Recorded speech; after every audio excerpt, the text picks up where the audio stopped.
Allah berikan keberkahan dalam hidup dan juga ilmunya, sehingga selalu bisa membimbing kita ke jalan yang diridhoi oleh Allah Subhanahu wa taala. Dan mudah-mudahan kita semua senantiasa dalam lindungan Allah Subhanahu wa taala. Mudah-mudahan kita berharap kepada Allah Subhanahu wa taala segala kita dan keluarga kita selalu dalam Allah jauhkan daripada musibah, bala, penyakit, fitnah dan lain sebagainya. Mudah-mudahan kita baca Fatihah sekali, kita niatkan mudah-mudahan orang-orang tua kita, keluarga kita, guru-guru kita, wabil khusus orang-orang yang berjasa dengan Masjid Nurul Yakin yang telah meninggal dunia, mudah-mudahan dijadikan kubur mereka raudhah min riyadil jannah, dan mudah-mudahan ya Allah bangkitkan mereka bersama anbiya was suhada was solihin bihadiniya wa ila hadratin Nabi Muhammadin sallallahu alaihi wasallam. Al-Fatihah. A'udzu billahi minasy syaithanir rajim. Bismillahirrahmanirrahim. Alhamdulillahirabbil alamin arrahmanir rahim maliki yaumiddin. Iyyaka na'budu wa iyyaka nasta'in. Ihdinas siratal mustaqim. Siratal ladzina an'amta 'alaihim ghairil maghdubi 'alaihim waladdallin. Amin. Hadirin jamaah yang dimuliakan Allah Subhanahu wa taala, pada pagi hari ini saya ingin menyampaikan satu hadis Nabi sallallahu alaihi wasallam, di mana setiap kita nih manusia ada satu mutiara, ada satu yang sangat berharga dalam diri kita. Cuma yang kadang-kadang sesuatu yang berharga tidaklah kita hargai, yang akhirnya sesuatu yang berharga itu hilang. Banyak di dalam kitab ini dikatakan ada 4 macam arbaatun jawahir, ada 4 macam mutiara, ada 4 macam satu keistimewaan fi jismi bani Adam yang ada pada diri manusia. Ini yang saya bilang tadi jamaah, 4 mutiara ini yang ada pada diri kita tapi nggak kita hargai, nggak kita gunakan dengan sebaik-baiknya, maka yuziluha, bisa hilang 4 daripada kemuliaan, keistimewaan mutiara yang ada dalam diri kita. Apa itu? Yang pertama kata Nabi Shallallahu Alaihi Wasallam adalah al-aqlu, akal sehat kita. Ini akal kita nih yang menyebabkan manusia jadi mulia, bahkan bisa jadi lebih tinggi derajatnya dari malaikat dengan sebab akal. Sampai-sampai Allah katakan apa? Usjudu li adama fasajadu. Allah perintahkan para malaikat dan juga makhluk-makhluk Allah pada saat itu untuk apa? Sujud kepada Nabi Adam. Setelah apa? Setelah Allah ajarkan ilmu-ilmu kepada Nabi Adam alaihissalam, sehingga apa? Derajatnya Nabi Adam alaihissalam lebih mulia daripada para malaikat. Dengan sebab apa? Akal. Nih jamaah, maka benar apa dikatakan, kalau manusia menggunakan akalnya lebih mulia dari malaikat, tapi kalau manusia tidak menggunakan akalnya lebih hina dari binatang. Banyak di antara kita sekarang ini yang menjadikan manusia itu terjerumus ke dalam kebinasaan, kehinaan. Karena apa? Karena kita nggak menggunakan akal sehat kita. Maka pantas, kata Nabi dalam satu hadisnya, Nabi mengatakan dalam satu hadis, apa kata Nabi? Tuba, beruntung, bahagia, liman kana akluhu amiron wahawahu asiron. Beruntung orang yang menjadikan akalnya sebagai pemimpin, akalnya dikedepankan, wahawahu asiron, sedangkan nafsunya dikalahkan, nafsunya dibelakangkan. Sebaliknya kata Nabi, wailun, wailun, wailun, sampai 3 kali Nabi mengatakan celaka, celaka dan binasa. Siapa orang yang celaka? Liman kana akluhu asiron wa hawahu amiron. Orang yang menjadikan hawa nafsunya sebagai pemimpin, sedangkan akalnya dikebelakangkan. Habis nafsu yang jadi pemimpinnya, Akal yang harusnya jadi pemimpin tapi dikalahkan dengan itu semua. Yang akhirnya apa? Kata Nabi, wailun, celaka, binasa, hancur. Akhirnya apa? Setelah itu manusia baru menyesal. Ini alhamdulillah nih jamaah. Ini kita termasuk orang-orang yang menggunakan akal sehat kita. Orang-orang yang menggunakan daripada jawahir, mutiara yang ada pada diri kita masing-masing. Kalau secara nafsu, yang enak ngapain subuh-subuh? Tidur masih. Betul Pak? Nah iya hadirin, ngapain kita pagi-pagi sholat subuh ntar. Yang enak lagi setelah sholat subuh, yang enak tidur lagi. Tapi alhamdulillah kita kalahkan hawa nafsu kita. Kita kedepankan akal kita. Duduk sesaat di masjid. Untuk apa? Kita beriktikaf, kita menambah pengetahuan, bisa silaturahmi kayak begini. Ini semua karena nikmat dari Allah Subhanahu wa Ta'ala. Apa yang menyebabkan? Akal sehat kita. Betul gak? Lah ini hadirin jamaah, kalau bukan karena akal sehat kita nggak mau. Makanya bener kalau istilah ada seseorang yang mengatakan zaman sekarang nih akal sehat sudah dikalahkan semuanya dengan yang lainnya. Betul. Nah, iya hadirin, kenapa? Karena banyak yang mereka semuanya nafsu, dengan nafsu, pengen itu, pengen ini, walaupun secara akalnya tidak mungkin. Pengen ya kayak kita ingin sesuatu tapi kemampuan tidak ada. Yang akhirnya apa? Menghalalkan segala cara. Nah, kata Nabi SAW, yang menghilangkan akal kita, yang bisa mengalahkan akal sehat kita apa? Al-ghadab, marah. Marah ini yang bisa menghilangkan akal sehat kita. Saya pernah mengisi di salah satu rumah sakit, ya, rumah sakit besar yang ada di Jakarta. Saya pernah isi kajian pada saat itu, yang akhirnya saya nanya-nanya sama dokter. Kata dokter bener, itu yang namanya otak kita nih Pak, otak kita tuh nggak bundar begitu aja. Jadi jaringan dalam otak kita tuh kayak huruf alif berbaris begini nih, satu baris lagi nanti terus begini aja mengelilingi daripada ini. Jadi nggak nyambung begini, nggak deketan begini, tapi ada jaraknya begini, begitu. Ada jaraknya kayak tiang nih begini, ya nggak dempet, ada jarak. Saya baca dalam satu kitab, kenapa demikian? Karena yang namanya ini akal manusia, nanti akal lagi, nggak nyambung terus. Kalau nyambung begini akal manusia, manusia pasti jadi orang yang benar. Manusia pasti menjadi orang yang paling mulia. Kenapa? Karena akalnya nyambung. Tapi karena ada jarak antara akal yang ini dengan ini, ada jarak, ada pemisah. Ini tergantung. Nah disinilah nih ininya nafsu. Hawa nafsu di sini nih, antara akal ini dengan akal ini ada hawa nafsu. Di situ kesempatan setan buat menggoda manusia. Nah, apa yang bisa menyebabkan antara akal ini dengan akal ini tidak nyambung? Marah. Murkanya kita. Orang kalau lagi marah, ini akalnya nggak nyambung. Makanya kadang-kadang coba lihat jamaah, ibu-ibu kalau lagi marah, piring terbang, gelas melayang, panci, apa lagi? Setelah dia marah, ada ibu-ibu ada, Bu, betul Bu, begitu Bu? Oh enggak, dulu, kalau udah jadi nenek-nenek enggak juga nih. Ya, kalau orang lagi emosi kan apa juga jadi dilakuin, piring terbang, gelas dilempar, panci penyok. Selesai marahnya hilang, baru nyesel, ya Allah panci belum selesai, kreditan udah penyok.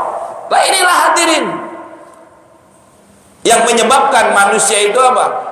Jawahirnya, mutiara yang ada dalam dirinya, yaitu akal sehat, dikalahkan dengan sebab marah. Marah ini yang menjadikan manusia itu jauh dari Allah Subhanahu wa Ta'ala.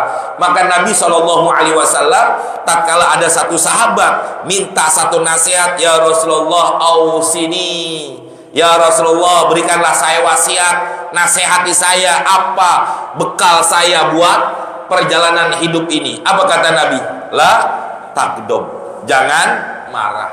Summa ayun, kemudian apalagi ya Nabi? La tagdob, kata Nabi, jangan marah. Ini orang nggak penasaran, minta lagi. Summa ayun, apalagi ya Rasulullah? La tagdob, jangan marah. 3 kali sampai Nabi mengatakan la tagdob, la tagdob, la tagdob. Kenapa? Karena godob ini, marah ini yang menyebabkan manusia jauh dari malaikat, manusia jauh dari Allah, manusia jauh dari akal sehatnya. Inilah yang perlu yang kita lakukan, pelihara nih akal. Makanya orang kita jamaah begitu berharga nih kepala. Kenapa? Karena di sini ada akal kita. Makanya kalau orang naik motor, kenapa harus pakai helm? Ya, supaya menjaga sesuatu yang paling berharga, yaitu apa? Otak kita, ini akal kita. Makanya ada satu ulama di Mampang, almarhum Almakulah Kiai Hasan Azhari, dia kalau kemana-mana nggak pakai helm, pakai peci. Apa dia bilang? Ini helmnya Allah daripada itu helm buatan manusia. Begitu katanya. Kata beliau, ya kalau kita jangan Pak, ditangkap polisi ntar, didenda 250.000 gitu. Tapi beliau sekelas kiai, beliau masya Allah. Artinya inilah buat kita kadang-kadang, apalagi saya baca dalam kitab Nasuihud Diniyah, dikatakan begini, ada seorang diperintahkan bahwa mulutnya seorang tua, terutama ibu, itu lebih tajam kepada anak daripada pisau. Bahwa seorang ibu ini, apa yang dikeluarkan kata-kata kepada anaknya itu sebagai doa. Terutama ibu, anak kita sebagai seorang bapak juga, tapi lebih kuatnya tuh seorang ibu. Kenapa? Karena dikatakan oleh Habib Abdullah bin Ali al-Haddad dalam kitabnya bahwa kalau seorang ibu sudah mengeluarkan kata-kata kepada anak, itu seakan-akan ada doa yang akan dikeluarkannya, diterima oleh Allah Subhanahu wa taala kepada tuh anak. Maka kita nih orang tua, terutama ibu, jangan ngomong sembarangan kepada anak kita. Ini kita kadang-kadang Pak Bu, kalau lagi marah, keluarlah omongan yang enggak. Emang dasar anak nakal, anak bandel, anak gak bisa diatur, ya, dan macam-macam dah keluar kata-kata yang gak baik. Itu seakan-akan, kenapa demikian? Ini akal yang gak digunakan, karena dalam keadaan marah, ke dalam murkanya tuh orang tua, yang akhirnya tanpa sengaja kita mendoakan anak kita menjadi tidak baik. Nyesel apa enggak? Kapan nyeselnya? Kalau rasa marahnya udah hilang, maka orang tersebut baru menyesal. Oh, masya Allah, kenapa saya ngomong begini, kenapa begini, dan lain sebagainya. Inilah jamaah.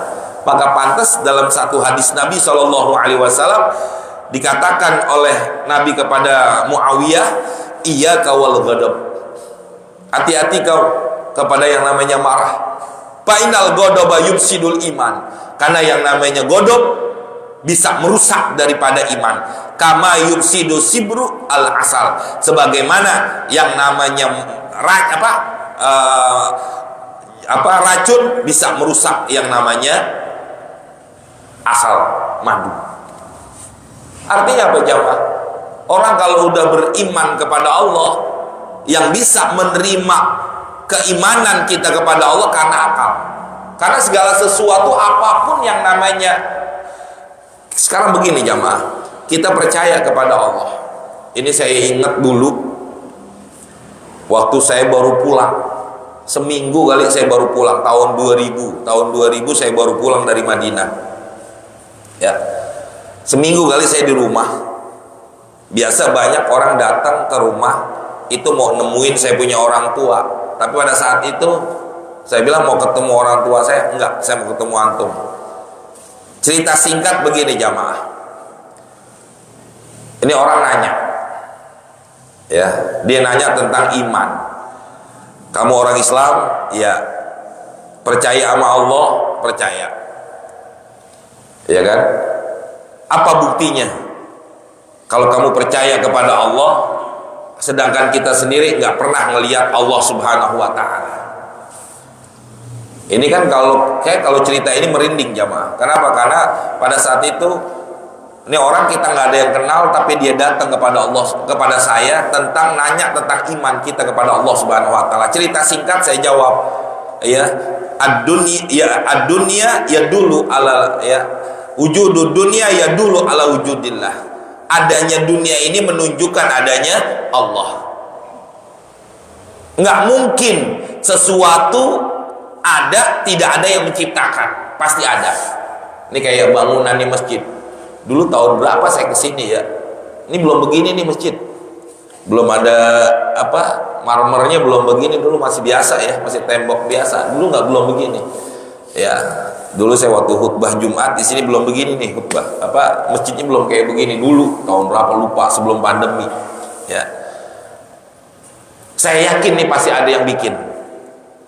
Walaupun saya nggak tahu siapa tukangnya, ya tukangnya hitam apa putih, ganteng apa jelek saya nggak tahu. Tapi saya yakin pasti ada tukangnya. Betul apa enggak? Nggak mungkin nih masjid bikin bin salabin abrakadrabah langsung jadi, nggak mungkin. Pasti ada tukang. Betul. Walaupun saya nggak tahu, dan begitu juga dunia ini pasti ada yang menciptakan. Siapa? Allah. Walaupun Allahnya nggak pernah kita lihat, Allahnya nggak pernah kita saksikan seperti apa, tapi saya yakin adanya Allah. Ini namanya iman. Ini namanya orang yang menggunakan akal sehatnya. Jadi antara iman dengan akal sehat itu ada satu chemistry, ada satu ikatan, ada satu kesamaan. Maka kalau orang-orang yang beriman kepada Allah, dia akan gunakan akal sehatnya. Tapi orang-orang yang tidak beriman kepada Allah, nafsunya yang dikedepankan, ya, hawa nafsunya yang mengalahkannya. Yang akhirnya apa? Dia tidak mau percaya kepada Allah Subhanahu Wa Taala. Coba lihat Abu Jahal, Abu Lahab, kenapa dia nggak mau beriman kepada Allah? Betul Pak? Abu Jahal, Fir'aun, kenapa nggak mau beriman kepada Allah? Sampai dia mengatakan ana rabbukumul a'la, sayalah Tuhan yang paling besar. Karena akal sehatnya tidak digunakan, nafsunya yang mengalahkan itu semua. Kadang-kadang kayak kita nih Pak, mohon maaf nih Pak Bu, mohon maaf nih ya, kayak kita nggak mau dengar nasihat dari orang lain, kita nggak mau menerima kebaikan dari orang lain. Karena apa? Karena iman kita nggak ada, karena kita lagi nafsunya, marahnya yang ada dalam diri kita yang menyebabkan itu kebaikan nggak bakal bisa masuk ke dalam hati kita. Karena marahnya kita, nafsunya kita, ini yang menyebabkan kita jauh daripada kebaikan. Makanya saya ingat dulu waktu saya masih di pesantren, kata guru saya begini, ini kata guru saya, kata kiai saya. Sekarang kalimat ini saya terapin lagi di pesantren saya. Alhamdulillah, saya lagi bangun pesantren jamaah di Bandung, Cikalong Wetan. Saya dapat tanah 4.000 meter. Ini minggu ini jadwal saya di pesantren. Minggu, Senin, Selasa itu jadwal saya di Cikalong Wetan, Bandung Barat. Saya punya tanah, saya lagi bangun masjid, udah jadi alhamdulillah, asrama udah jadi ya. Saya terapkan ini ke pesantren saya. Saya sistemnya salaf aja udah. Pokoknya orang yang pengen belajar kitab, ayo ya. Jadi saya sistemnya kitab aja. Ada tahfiznya, ada guru tahfiznya juga, tapi saya nggak dominanin. Yang dominan adalah orang-orang yang pengen belajar baca kitab, ayo sama saya ya. Kita belajar nahwu sorobnya di sana, kita dalemin nahwu sorobnya. Saya mau cerita begini jamaah, kata guru saya begini, bahwa kita kadang-kadang nih datang di satu majelis ilmu begini, kadang-kadang nafsu yang kita kedepankan, yang akhirnya apa? Ilmu yang kita dapat istilahnya masuk kuping kanan, keluar kuping kanan, mental udah nggak bisa terima. Kenapa demikian? Karena nafsu, ada rasa emosi, ada satu merasa, mohon maaf nih jamaah ya, yang ngomong si Fulan ya, umurnya lebih muda dari saya ya, gua tahu dia kecilnya kayak gimana. Ini kan nafsu namanya mah, yang nggak tidak digunakan akal sehatnya. Sedangkan kata Nabi apa? Undur Makola wala tanzur mankola. Lihat, perhatikan apa yang diucapkan, jangan lihat siapa yang berbicara. Kan harusnya begitu akal sehatnya. Dari manapun kebaikan, kalau yang namanya baik ambil. Pak, Bu, kalau yang keluar dari pantat ayam telur, ambil gak? Ambil, jangan enggak. Yang keluar dari pantat ayam telur, ambil. Yang keluar dari pantatnya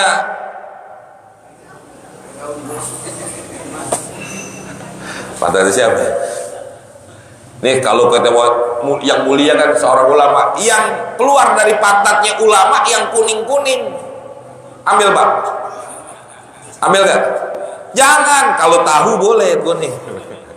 Ya, artinya apa? Sesuatu itu kalau yang baik datangnya dari mana? Gunakan akal sehat, maka dia akan terima. Makanya disitulah yang kadang-kadang kalahnya kita, akal ini yang kita nggak gunakan. Maka kalau kita mau hidup dalam keadaan damai seperti ini, kita mau hidup nikmat dan lain sebagainya, gunakan akal sehat kita sebaik-baiknya. Insya Allah di situ yang akan menjadikan kita manusia mulia. Kenapa? Jawahir kita ini mutiara. Kalau orang sekarang bilang apa? Inner beauty apa? Pak ya? Apa tuh namanya? Inner beauty. Cahaya yang keluar dari diri kita. Betul nggak? Ya, istilah orang-orang sekarang bilang begitu, inner beauty. Ini inner beauty kita harus diasah begini. Jangan usah.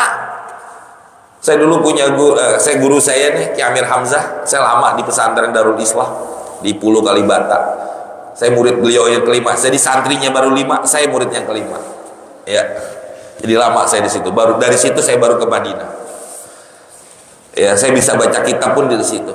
Ya, dulu sama Ustadz Ghazali Musani berapa kali beliau lagi hajian saya ketemu. Karena saya sama Ustadz Pawas dulu sampai beliau di Yaman, saya di Madinah. Ya, tahun 98, 99 beliau lagi pergi haji.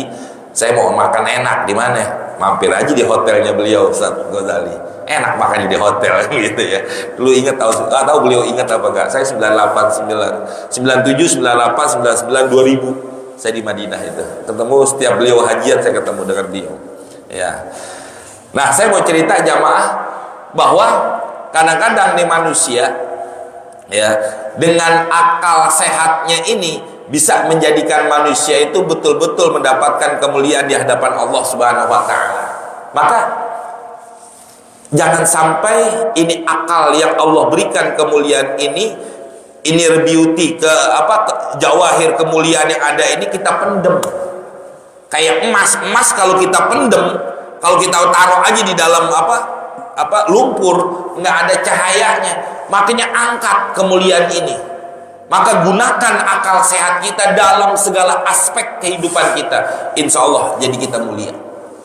Itu satu. Yang kedua, jawahir yang ada pada diri kita adalah ad-din, agama. Ini agama yang menjadikan manusia mulia.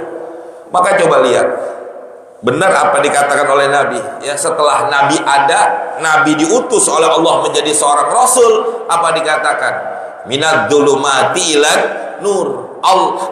Berubahnya dari kegelapan menjadi cahaya. Dengan datangnya Islam, dengan diutusnya Rasulullah SAW dengan membawa agama, menjadikan manusia itu mulia. Karena dengan agama ada batasan. Ini boleh, ini kagak, ini haram, ini halal, ya. Ini melanggar hukum, ini tidak melanggar hukum. Jadi ada batasan, sehingga apa? Dengan ada batasan-batasan dalam agama inilah yang menyebabkan manusia jadi bagus. Kayak begini, Pak. Ini baju kita. Kenapa kelihatannya bagus? Karena ada bentuknya. Betul apa enggak? Ada bentuk tangannya, ada bentuk bawah buat badannya, ada bentuk lehernya. Cuma kalau seandainya lurus saja begitu, gimana? Jelek. Nah, agama inilah yang membentuk diri manusia. Agama inilah yang menjadikan manusia itu terbentuk menjadi sesuatu yang baik. Kayak di masjid. Ini masjid kalau yakin kelihatan indah, kenapa? Ada ornamennya, ada bentuk-bentuknya, Ada sesuatu yang menjadikan dia indah. Yang menjadikan indah apa? Ornamennya nih, lampu-lampu, keramiknya, marmernya, dan lain-lain sebagainya. Pada diri manusia, ini manusia menjadikan indah karena agama. Ada satu ilmuwan, dulu saya ingat waktu saya kuliah, ada saya punya dosen, saya belajar tentang yang namanya Masailul Fiqhiyah. Jadi kebetulan dosen saya itu dari Mesir, lulusan dari Al-Azhar. Semua satu mahasiswa ditanya. Yang dijawab pertanyaan beliau begini, kenapa dalam Islam itu perempuan ada iddah, bagi laki-laki enggak? Saya kalau kata istilah mertua saya, almarhum almarhum lah Ki Kazruni Ishak, itu mertua saya. Beliau pernah ngomong gini, orang laki, jangankan bininya udah mati, masih hidup aja boleh kawin lagi. Boleh nggak Pak? Boleh nggak Pak? Kok pada takut apa jawabnya? Kalau saya sih ngomong doang Pak. Kalau orang perempuan nggak boleh, udah meninggal suaminya atau udah cerai suaminya, nggak boleh langsung nikah. Kenapa? Ada idahnya dulu. Kan begitu. Ditanya tuh saya punya dosen, kenapa orang laki-laki nggak pakai idah, perempuan pakai idah? Ditanya semua, akhirnya pas giliran saya jawab bahwa perempuan itu perlu iddah sebagaimana dikatakan oleh Imam Syafi'i dalam kitab Al-Ummnya. Saya jawab seperti itu dulu. Pertama adalah untuk melihat apakah di janinnya ini ibu, di dalam rahimnya ini ibu ada janin apa enggak. Akhirnya apa kata dosen saya ngomong, itu zamannya Imam Syafi'i. Zaman sekarang 5 menit, enggak 5 menit kencing pagi-pagi, liatin 2 sampai 1 tuh garisnya. Respect apa namanya? Iya. Berapa menit? 5 menit enggak? Kagak, pagi-pagi bangun tidur kencing aja, habis kencing taruh dilihatin nih. Kalau garisnya 1 berarti negatif, garisnya 2 positif. Iya juga. Tuh, dibantah. Ya, dibantah apa yang dikatakan oleh Imam Syafi'i dalam kitab Al-Ummnya. Akhirnya cerita, saya bilang yang kedua, Imam Syafi'i mengatakan kenapa perempuan itu perlu pakai iddah, biar perempuan itu tidak ingat kepada suami yang pertama, supaya hilang kesedihannya kepada suami yang pertama, maka adanya iddah. Kata dosen saya, dibalas lagi, nah kalau nggak kawin-kawin ingat terus sama lakinya. Iya juga sih secara akal ya, betul apa enggak? Gimana dia mau lupa sama suaminya kalau dia nggak buru-buru kawin? Jadi semua itu dibantah itu ini. Terakhir saya bilang litta'abbud, kata Imam Syafi'i, kenapa tuh perempuan harus pakai iddah? Litta'abbud, sami'na wa ata'na, kami dengar perintahmu ya Allah, kami laksanakan. Karena ibadah aja dah, karena ini perintah Allah, mau kagak mau ya wajib laksanakan. Tapi perempuan sekarang pada gak ada idahnya tuh Pak. Hati-hati zaman sekarang dengan berbagai macam alasan yang mereka buat, mereka nggak bikin idah. Saya nggak mau bahas itu, saya mau bahas nanti baliknya ke agama. Akhirnya apa kata dosen saya? Ini yang benar jawaban, begitu lah. Belum beberapa tahun kebelakangan ada ada ilmuwan dari Jerman yang mereka ilmuwan kafir masuk Islam gara-gara membahas iddah. Kenapa perempuan itu diidahkan 3 bulan 10 hari? Kenapa harus 3 bulan 10 hari? Kenapa nggak 3 bulan aja? Kenapa nggak 2 bulan aja? Kenapa harus 3 bulan 10 hari? Diteliti sama ini ilmuwan, ternyata apa? Sperma laki-laki yang ada dalam rahim seorang perempuan itu bisa berkembang, artinya bisa menjadi anak, bisa jadi keturunan sampai 3 bulan 10 hari. Kalau udah 3 bulan 11 hari sperma kita mati dalam rahimnya seorang ibu, artinya nggak mungkin jadi anak. Pantes ini ilmuwan masuk Islam gara-gara diteliti ini agama. Artinya apa? Agama ini yang menjadikan manusia itu mulia. Cuma zaman sekarang agama dia diinjek-injek Pak. Betul apa enggak? Kemarin 17-an agama diinjak-injak.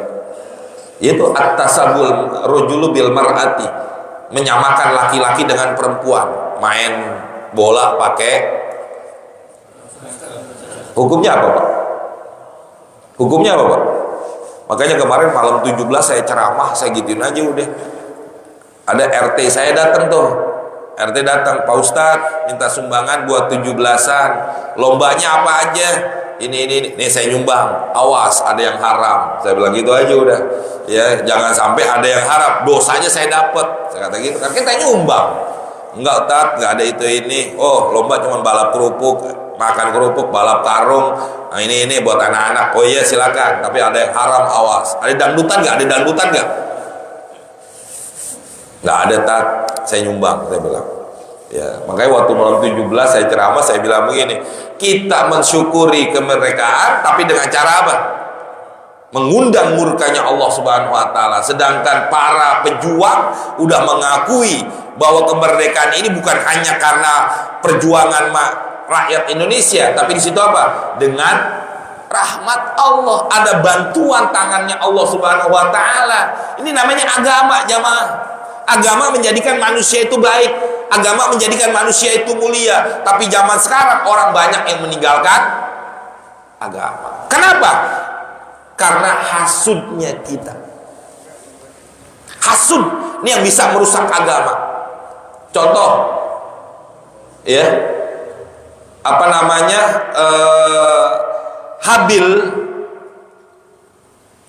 Khobil bisa dia tidak mau menerima daripada kebaikan-kebaikan saudaranya, tidak mau menerima keputusan Nabi Adam alaihissalam untuk nikah secara apa namanya, tukeran. Habil punya saudara perempuan, Khobil punya saudara perempuan. Kalau mau nikah pada saat itu ya, dengan cara disilam. Nggak mau menerima keputusan orang tuanya Nabi Adam. Kenapa? Karena hasud. Enak banget, saudara gue cakep, kata Khobil. Kata Habil, saudaranya kebetulan jelekan. Enak banget saya dapat saudara yang jelekan, sedangkan Habil dapat saudara saya yang cakep. Hasud, nggak mau nerima keputusan dari Nabi Adam alaihissalam, perintah dari Allah untuk nikah secara silang. Hasud inilah yang merusak agama. Hati-hati jamaah, ya, pada diri kita nih, penyakit yang ada pada diri kita nih semuanya nih jamaah. Siapapun manusianya, ada penyakit pada diri kita, hasud semua. Termasuk saya Pak, punya sifat hasud. Ini kita semua nih, nggak boleh ngelihat orang senang dikit, hasud. Ya, si Fulan yang jadi imam, kenapa bukan gue? Tuh. Gue nggak mau sholat jamaah lagi dah. Hasud jamaah. Gara-gara hasud ini yang menyebabkan manusia itu apa? Jauh dari agama. Yang merusak, yang memakan agama kita karena hasud. Kayak Abu Lahab, Abu Jahal, kenapa dia nggak mau beriman kepada Nabi Muhammad? Hasud. Kenapa Muhammad sih yang jadi nabi? Kan dia pamannya. Saya dong yang lebih tua, saya yang lebih dahulu, saya dong yang harusnya menjadi nabi. Jangan Nabi Muhammad yang menjadi nabi, harusnya saya. Hasudnya Abu Lahab, Abu Jahal kepada Nabi Muhammad, sehingga dia apa? Tidak mau menerima agama yang dibawa oleh Nabi Muhammad Sallallahu Alaihi Wasallam. Ini hadirin jamaah, hasud ini yang merusak. Kadang-kadang segala macam bentuk kebaikan yang kita lakukan gara-gara hasud ini yang menjadikan manusia itu jauh dari Allah Subhanahu wa ta'ala. Ini sampai jam berapa nih? Udah bel? Hah? Belum? Biasanya orang sampai isyraq. Ya, isyraq berhenti gitu. Ini udah isyraq nih, nggak sholat isyraq dulu. Sampai jam berapa? Biasanya sampai jam berapa? Oh, lama banget sampai 2. Ya, tadi anda tak jawab. Ya udah saya singkat-singkat aja deh kalau gitu. Ya tanggung 2 lagi. Ya 2 lagi jamaah. Yang ketiga, apa jawahir yang ada dalam diri kita? Al-haya, malu. Ini malu dalam kebenaran, kejelekan, bukan malu dalam kebenaran. Ini kadang-kadang, Pak, depan Pak. Lu aja dah. Behro apa? Barisan. Ayo, lu aja dah. Gue di belakang aja. Itu namanya malu yang salah. Malu yang benar adalah malu tatkala manusia itu tidak ya, atau melaksanakan daripada maksiat, tidak malu berbuat maksiat. Nah, disinilah malu menjadi mutiara. Apalagi zaman sekarang, terutama mohon maaf nih ibu-ibu, perempuan pada kagak punya rasa malu zaman sekarang. Coba Pak, kita ada orang laki Pak ke mall pakai kaos yang begini, apa kaos apa namanya? Kaos yang kelihatan keteknya tuh, singset apa singset? Hah? Tank top. Ya kalau buat perempuan namanya tank top. Ya, kita orang laki ke mall pakai tank top, gimana Pak? Malu. Orang perempuan cuek aja udah. Terus rasanya malu perempuan udah hilang. Kita ke mall pakai celana pendek, malu. Orang perempuan bukan celana pendek lagi, hampir kelihatan belahannya, ya, nggak dilihat. Mubazir. Iya Pak, normal kita. Kalau nggak normal mau lihat, malu sama peci, pakai peci malu, ya, pakai kacamata hitam nggak kelihatan liriknya. Al-haya, rasa malu ini, mohon maaf nih jamaah, saya kadang-kadang bukan nyinggung ini orang, mohon maaf banget, kayak tadi ini pagi, tadi ini subuh saya datang kan udah azan subuh, orang saya jalan dari rumah pas azan subuh, udah azan tahu, nongkrong di samping masjid, sholat subuh ke masjid, kagak ada yang begitu. Nongkrongnya di samping masjid subuh-subuh, kenapa gak ke masjid dulu? Lu begadang bisa, tuh begadang tuh bisa, nongkrongnya di samping masjid subuh ke masjid dulu, kayak abis itu lu mau nongkrong lagi terserah dah. Ini kan gak ada rasa malu yang begitu. Apalagi Jumatan Pak, mauzubillah min dzalik. Ya, Jumatan. Ini kemarin di Masjid Al Ibadah Kemang, saya kebetulan malam Sabtu kemarin saya ngajar, saya bahas aja udah. Saya bilang kadang-kadang ada orang ya dengan dalil ayat idza nudiya lis sholati min yaumil jum'ati fas'au ila dzikrillah wa darul bai', itu saya bahas dan itu ada di saya rekam, saya taruh di channel YouTube saya. Ya. Karena banyak permintaan seperti itu jamaah. Nih, saya lagi live, ini yang ngaji se-Indonesia nih Pak. Ya. Hampir dari Lampung, dari Jambi, dari Kalimantan pada datang. Ya, nih dengan sebab live begini, insya Allah bulan Oktober ada Maulid nanti Jambi Riau. Ya, karena mereka yang minta jadwal. Saya mau bilang begini jamaah, itu ada di channel YouTube saya. Jadi permintaan, saya bukan gaya-gayaan begini Pak. Ya, ini saya pakai iPad juga bukan gaya-gayaan. Mata saya udah plus. Kadang-kadang kacamata kelupaan, kalau baca kitab ngeraba, kalau ini kan enak digedein dua kelihatan. Ya, ini bukan gaya-gayaan nih jamaah. Ini karena memang mata saya plus jadi pakai iPad. Jadi semua kitab saya ada di iPad. Saya mau cerita begini jamaah, bahwa yang namanya manusia kalau udah punya rasa hasudnya itu datang kepada diri manusia, maka nih agama nggak ada nilainya, rusak semuanya. Maka kalau mau kita menjadikan kebaikan buat diri kita, bagaimana caranya? Nih hasud pada diri kita semuanya ada. Sampai kapan? Sampai kita mati, hasud baru hilang. Nih mohon maaf jamaah, nih hasud pada diri kita semuanya ada. Siapapun manusianya, hasudnya ada. Kapan hilangnya? Mati, baru hilang. Kenapa? Karena memang ini 3 penyakit yang dalam diri manusia gak bakal hilang. Sombong, hasud, rakus. Ini 3 penyakit yang menjadikan manusia itu diuji oleh Allah dengan 3 penyakit ini. Mohon maaf Pak, nih pada diri kita semuanya rakus ada. Rakus nih kita Pak. Makan iya, bawa pulang, masukin lagi. Tuh lagi maulid, udah dapat tato, ngaku belum. Oh begitu. Lagi maulid Pak, udah dapat berkat kan udah? Udah. Ngakunya Pak? Belum. Mohon maaf, tapi pengen begitu. Yang ketiga, penyakit sombong. Ini kita ini sombong semua, punya sifat sombong. Jangankan kita Pak yang sempurna, ada orang jelek, hitam, bodoh, miskin, ya, pendek lagi. Sombong bisa nggak Pak? Hidup lagi. Iya, kalau nggak hidup sih. Sombong bisa nggak yang begitu? Bisa. Apa dibilang? Biarin gue jelek, gue pendek, gue miskin, gak punya apa-apa, tapi bini gue cakep, daripada lu ganteng doang jelek. Ada aja sifatnya menjadikan sombong. Makanya kemarin saya bahas di Masjid Al-Ibadah Kemang itu, saya jawab gini, ini kadang-kadang orang-orang yang tidak ada rasa malunya kepada Allah Subhanahu wa taala dengan ayat yang tadi saya baca, idza judira sholat min yaumil jum'ati fasau ila dzikrillah. Itu kan ayatnya jelas, fasau fil amar, buru-buru. Artinya apa? Bagi orang yang kewajiban sholat Jumat, tidak ada kewajiban mereka, tidak boleh ada aktivitas apapun setelah azan dikumandangkan sholat Jumat, kecuali apa? Pergi ke masjid.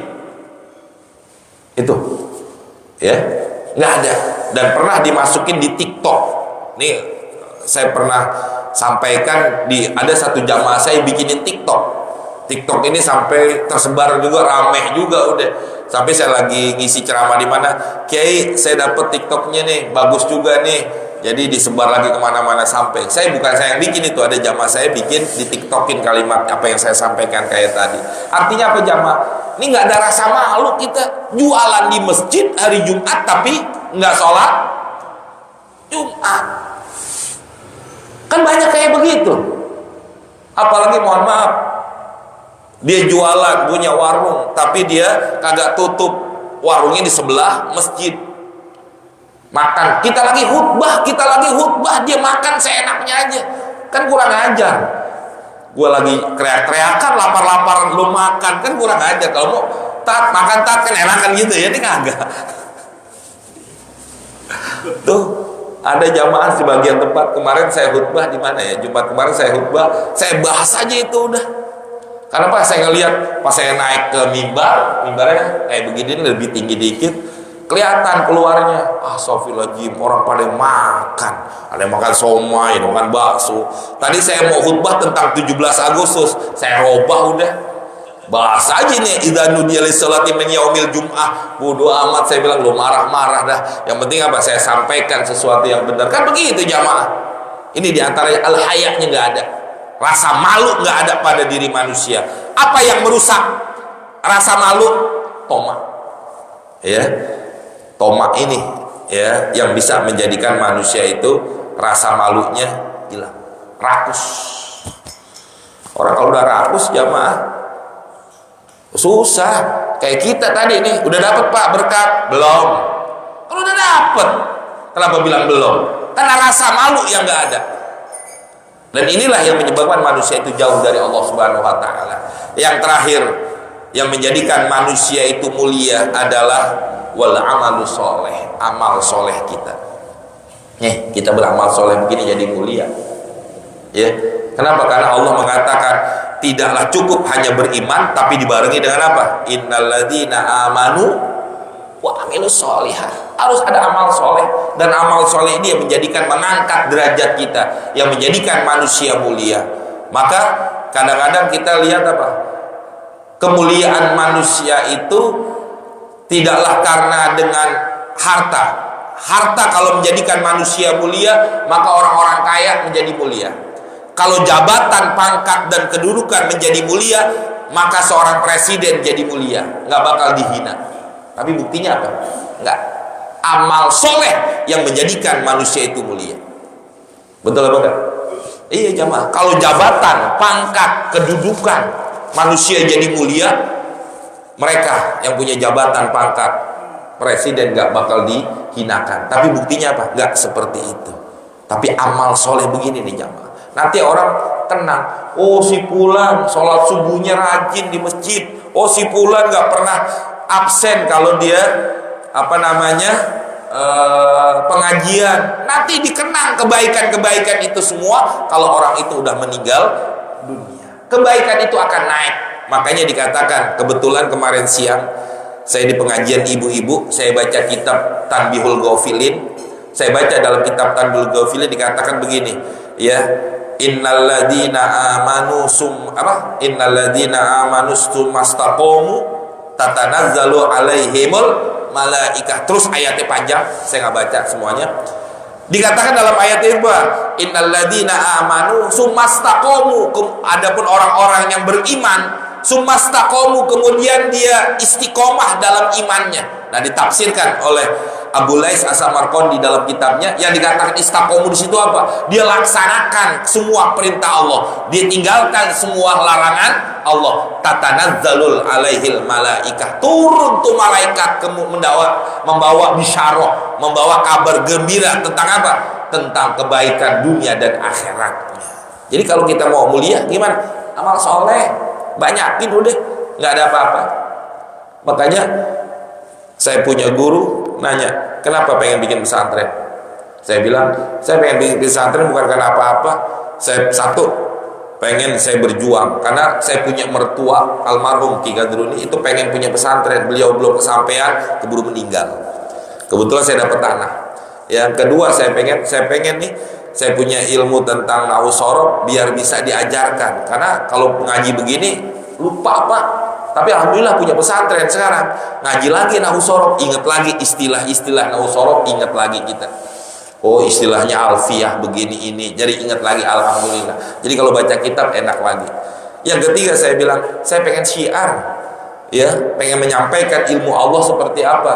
Kenapa? Karena salah satunya saya pengen beramal soleh.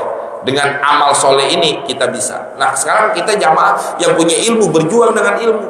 Bapak yang punya jabatan pangkat dengan jabatan pangkat, nggak punya itu semua dengan harta, silakan, ya, bantu orang-orang yang sedang berjuang dengan amal soleh kita itu semua. Dan ini bisa menjadikan hilang amal soleh kita dengan apa? Gibah. Jangan gibahin orang, terakhir begitu. Ini yang bisa menghilangkan amal soleh kita karena gibah. Karena ada tuh hadisnya, dikatakan apa? Kata Nabi SAW dalam satu hadis bahwa ya, gibah ini yang bisa memakan daripada kebaikan-kebaikan kita. Ya, gibah ngomongin orang. Makanya jangan pernah ngomongin orang. Apalagi ibu di tukang sayuran, Bu, ngomongin orang. Lagi ngobrol sore-sore ngomongin. Emang yang enak ngomongin orang. Kalau ngaji kan kita nggak ngomongin orang, ngantuk. Coba kalau ngomongin orang, semangat kita. Ya, itulah hadirin beberapa hal yang berkaitan dengan ini semua. Ya, insya Allah ada manfaatnya. Ya, amin ya robbal alamin. Silakan, mungkin kalau ada bertanyakan, kalau nggak ada alhamdulillah. Saya mau ada aja. Iya, silakan. Saya minum ya. Silakan. Oh iya, silakan. Assalamualaikum warahmatullahi wabarakatuh. Waalaikumsalam.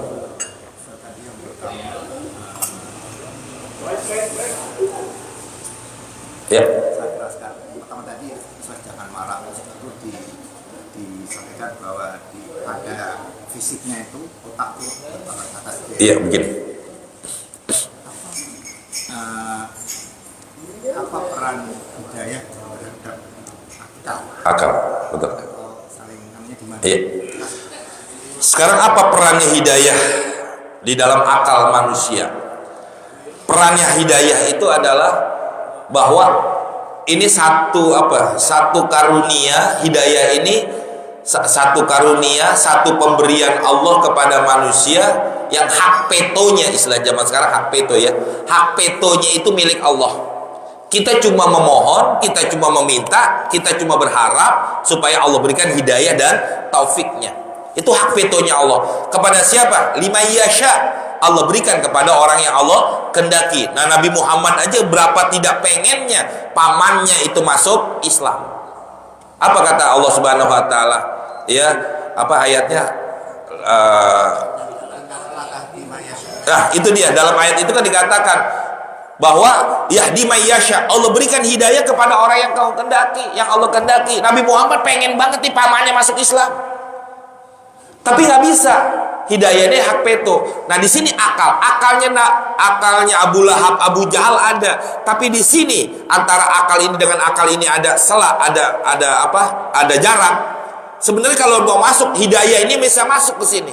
Cuman kan Allah nggak semuanya memberikan hidayah kepada manusia, kecuali orang-orang yang Allah kehendaki. Bagaimana jadi perannya? Sulit, itu kehendak dari Allah Subhanahu wa taala yang bisa menjadikan nyambung nih, antara akal ini nyambung, seakan-akan ada kabelnya begini nih, nyambung ke sini. Nah, ini siapa? Akal sehat kita. Ini yang menyambung nih, akal sehatnya. Hidayah ini cuma apa istilahnya, membantu untuk menyambungkan ini akal pada akal ini. Sedangkan hidayah ini nggak bisa kita yang ngasih. Semuanya kehendak Allah Subhanahu wa taala. Itulah seperti itu. Ya. Silakan, Pak. Saya mau tanya, ini ada makan sama minum. Saya pernah tanya sama seorang guru. Kan di situ ada hadis la tashrabanna ahadukum qa'ima. Iya. Ya kan? Itu penekarannya kan ada Non taukid. taukidnya kan. Janganlah kamu minum sambil berdiri. Berdiri. Maf'ul mukhalafahnya kan minum berdiri aja tidak boleh. Nah. Apalagi makan. Tapi saya pernah bertanya, ini penasaran. Iya. Ya, kan ikhtilaful Ulama. Betul. Betul.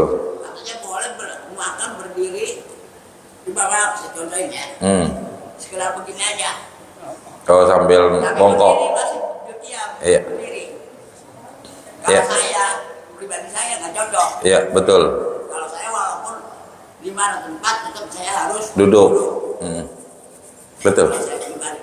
Nah saya bilang akhirnya guru itu balik sama saya. Berarti ente menafsirkan hadis itu cara harfiahnya yang bisa teroris ente. Garis keras berarti ini. Iya. Iya. Saya karena guru kami awal sholat cuma Iya. saya minta pendapat kiai gimana. Iya, betul. Jadi kalau secara kesimpulan sih begini, itu adab. Adab itu yang menjadikan manusia itu tidak jatuh kepada haram atau tidak jatuh kepada halal. Begitu ya, adab. Bukan subhat, itu namanya adab. Adab itu dianggap sesuatu yang jelek. Kalau kita tinggalkan itu jelek, kalau kita laksanakan itu baik. Itu namanya adab. Ya. Karena apa? Karena dikatakan bahwa adab akhlak di dalam kita melaksanakan satu, jangankan makan minum, semua apapun, termasuk kita sholat aja ada adabnya. Ya. Ada baca kitab fikihnya nanti itu. Ada, tapi jangan Safinah ya, di atasnya Safinah, Fathul Qori, Fathul Mu'in. Baru ada nanti ya adab menurut dalam sholat seperti apa. Kalau secara hukum aurat kita orang laki mabaina surah war rukbah, antara pusar sampai, sekarang kita pakai kain di sini di atas pusar, kain di bawah dengkul, sah nggak sholat kita? Sah secara hukum syariat. Tapi adabnya nggak ada. Dosa nggak? Enggak. Cuman nggak jadi mulia aja begitu. Sekarang kalau kita makan dalam keadaan bagusnya memang duduk, tapi orang makan diri gimana? Dosa apa enggak? Enggak. Cuma adabnya aja nggak kelihatan. Wah, si Fulan. Apalagi kita sebagai orang tua di depan anak kita makan, kata anak kita apa? Bapak nggak ada adabnya makan, jelek. Ustadz lagi, iya, makan sambil diri, ya Allah. Makanya ada pepatah Indonesia tuh, murid kencing berdiri, guru kencing berdiri, murid sang kucing berlari. Artinya apa? Nah, gurunya aja begitu, gimana muridnya? Artinya apa? Dosa enggak, tapi adabnya enggak ada. Makanya nanti ada istilah dalam ilmu tasawuf, sayyiatul abror, ya. Ya, sesuatu yang dianggap jelek menurut tingkatan abror tapi dianggap baik menurut orang lain. Contoh kayak begitu, Pak. Ini guru makan diri, pantas nggak? Nggak. Tuh anak SMA makannya diri nggak diomongin. Nah, itu makanya kan begitu. Jadi itu bukan masalah haram tidaknya, tapi itu adab. Jadi adab istilahnya akhlak kita yang menjadikan mulianya seperti itu. Jadi hukum kalau misalnya ada ustaz begitu, berarti rahmat nggak turun dong?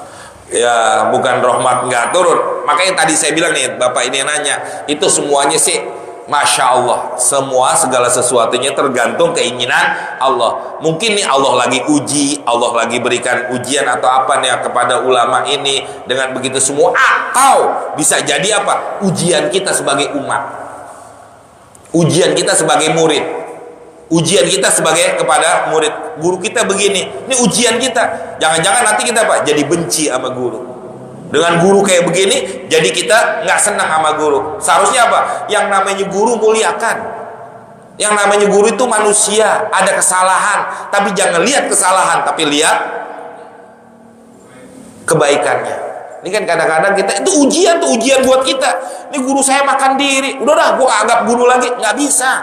Itu ujian kita sebagai murid. Kita tetap istiqomah nggak? Kita tetap mudawamah nggak? Kita tetap langgeng nggak cinta sama guru kita? Itu ujian kita sebagai murid kepada guru. Itu jamaah, jangan lihat nggak turun dong rahmat. Ya nggak juga, Allah siapa yang tahu, kan begitu. Ya kurang lebih begitu. Udah 6:30, saya ada acara lagi, harus ke Parung saya pagi ini. Dan juga saya mau berangkat ke Bandung soalnya. Cukup ya. Mari kita tutup dengan baca Fatihah. Mudah-mudahan apa yang kita baca nih kita pelajari jadi ilmu yang bermanfaat. Mudah-mudahan kita bisa amalkan dalam kehidupan kita sehari-hari. Dan mudah-mudahan kita bacain doa sekali lagi. Mudah-mudahan guru kita ya Al-Mukarram Kiai Haji Ghazali Musonib senantiasa dalam lindungan Allah Subhanahu wa taala. Allah panjangin umur beliau, Allah sehatkan badan beliau sehingga senantiasa bisa membimbing kita ke jalan yang diridhoi oleh Allah Subhanahu wa taala. Kita dan keluarga kita selalu Allah jauhkan daripada musibah, bala, penyakit. Bihadiniya wa ila hadratin Nabi Al-Fatihah. A'udzubillahi minasyaitonirrajim. Bismillahirrahmanirrahim.